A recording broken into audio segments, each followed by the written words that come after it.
Hey everyone, I'm David. And I'm Anna. Welcome back to Learning English Together. Today we're going to practice something small but very important.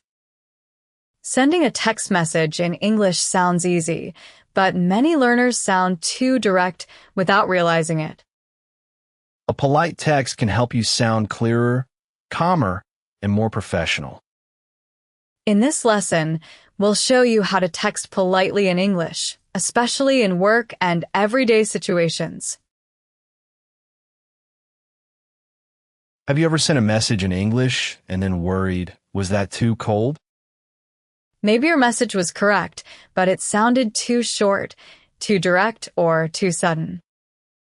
This happens a lot in texting because short messages can sound unfriendly if the tone is not right. Today we'll practice one useful real-life scene, sending a polite text to reschedule a meeting with a coworker. By the end of this lesson, you'll know how to open a message politely, make a request, soften your tone, and end naturally. Okay, David, let's start with the situation. Anna needs to send me a message because she can't meet at the original time. Right. I want to sound polite, not too formal, and not too casual. Let's hear the full message first. Hi, David. Hope you're doing well. Would it be possible to move our meeting from 2 p.m. to 3 p.m. today? Something urgent came up on my side this afternoon. Please let me know if that works for you. Thanks. That's a strong message. It sounds polite, clear, and easy to answer.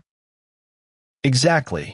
You greeted the person, made the request clearly, gave a short reason, and ended politely. Let's compare that with a message that sounds less polite. Good idea. Move meeting to 3. That's very short. Yes, and it sounds like an order. The grammar is not the only problem. The tone is the problem too. In texting, short messages are common, but if the message is too short, it can sound cold. Especially at work. Right? Let's improve the weak version step by step. First, add a greeting. Hi, David. Second, make the request softer. Would it be possible to move our meeting to 3 p.m.? Third, add a short reason if needed. Something urgent came up this afternoon.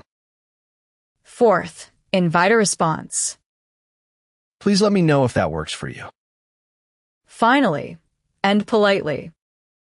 Thanks. Now the message sounds much better.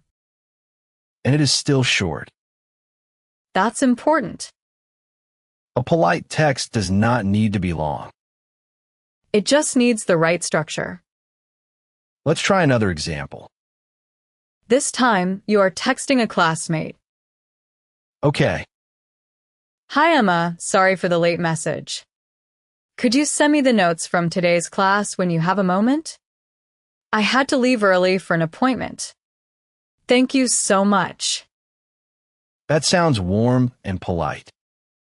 Yes, because the request is clear but not demanding. Let's do one more example for everyday life. Okay.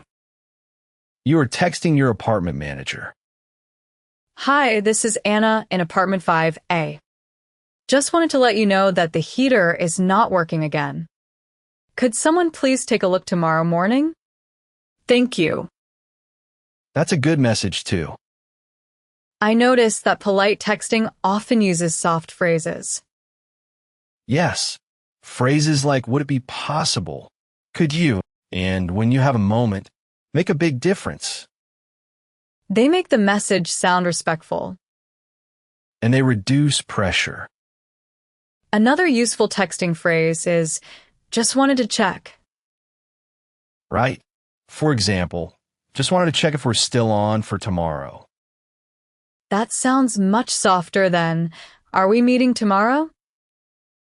Exactly. Let's also talk about messages that sound too abrupt. Good point. If you write only, "Send me the file," the message is grammatically simple, but not very polite. A better version is, could you send me the file when you have a moment? Or, "Would you mind sending me the file?" That sounds much more natural. Another common problem is messaging without context. Yes, if you suddenly write, can you do it today? The other person may not know what you mean. Good texting is clear texting. Say what you need, but say it gently. Let's build a polite work message together. Step 1. Start with a greeting. Hi, David. Step 2. Add a soft opener. Hope you're doing well. Step 3. Make your request. Would it be possible to move our meeting to 3 p.m.? Step 4. Explain briefly if needed. Something urgent came up this afternoon. Step 5. Invite a reply. Please let me know if that works for you. Step 6. Finish politely. Thanks. That pattern works in many texting situations. Work messages, class messages, customer messages, and even personal messages. What if you want to sound friendly, but not too formal? Then choose simple, polite language. For example, Hi, David. Could we move our meeting to 3 p.m. if that works for you? that's friendly and natural. Right. You do not always need a long opener. But you do need the right tone. Another useful phrase is no rush. Yes, if the request is not urgent, you can say, no rush, but could you send it today, if possible? That makes the message sound relaxed and considerate. One more useful phrase is whenever you get a chance. For example, could you take a look whenever you get a chance? That's very useful for work. Let's compare two final versions. First, the direct version. Can you review this today? Now the polite version. Hi, David. Could you take a look at this today when you get a chance? No rush, but it would help me finish the report before tomorrow. The second one is much better, It sounds more professional. and it still gets the message across. That's the goal. Be clear. Be polite. Be easy to answer. That's what good texting sounds like in English. Let's look at the key phrases from today's lesson. First, hope you're doing well.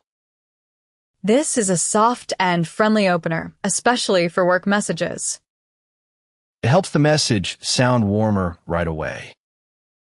Second, would it be possible to?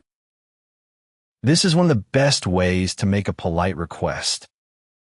For example, would it be possible to move our meeting to 3 p.m.? Third, could you, when you have a moment? This is useful when you want to ask for help without sounding pushy. For example, could you send me the notes when you have a moment?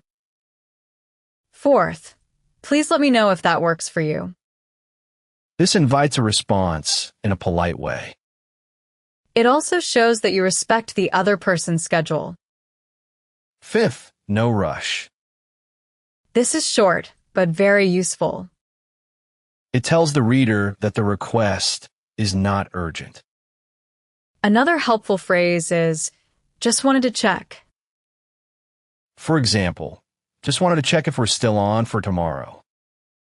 That sounds softer than a direct question. One more phrase is whenever you get a chance. This is very common in polite texting. It works well in work and school situations. Notice the pattern again. Greet the person. Make the request softer. Add context if needed. Invite a reply. End politely. Small changes in wording can completely change the tone of a text. And in English, tone matters a lot in short messages. Now it's your turn. Listen and repeat. Hi, David. Hope you're doing well. Would it be possible to move our meeting to 3 p.m.? Could you send me the notes when you have a moment? Please let me know if that works for you. No rush. Just wanted to check if we're still on for tomorrow. Could you take a look whenever you get a chance? Thanks. Be clear, be polite, be easy to answer.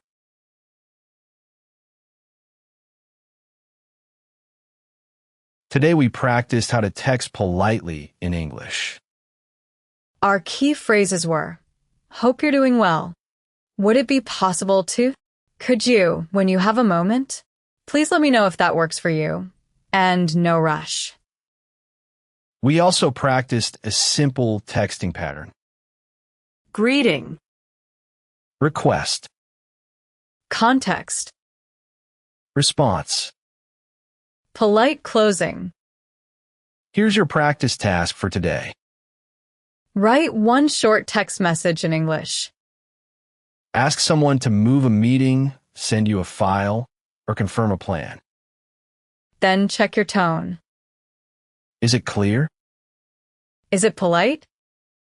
Is it easy to answer? If yes, your message is probably strong. You're doing great. Keep practicing, and polite texting will start to feel natural. Thanks for learning with us today. See you in the next lesson. Bye. Bye.